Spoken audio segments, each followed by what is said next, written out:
antiguamente, bueno, ahora también. Hay un poco sitios, pero ahora también. Entonces, este telar que tenemos aquí tiene más de 200 años. Entonces no está enchufado a nada.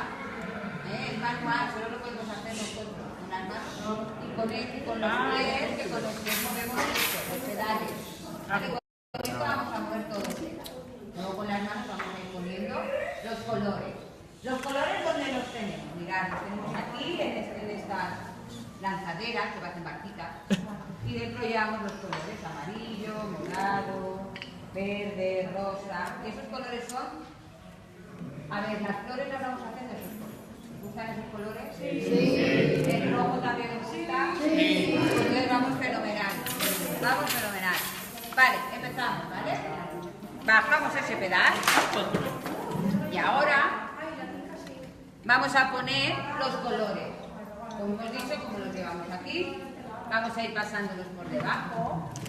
Y así vamos a ir coloreando la flor. Pero lo vamos a hacer línea a línea, solo una línea. O sea que para terminar el traje, bueno, ya a vuestros compañeros les he dicho que el año que viene os lo enseño.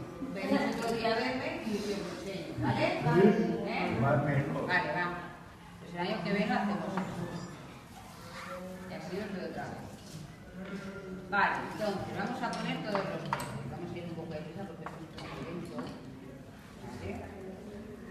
Cuando ya tengamos todos los colores hechos, vamos a volver a hacer ruido un poco más en el telar.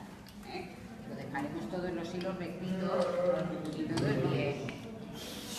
¿Alguien de aquí es fallero? ¿No preguntando a todos? ¿Nadie? Bien. ¡Ay,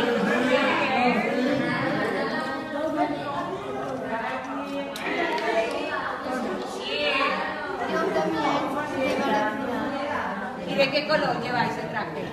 Yo ya está llevando. Ahora ya está. De pequeño.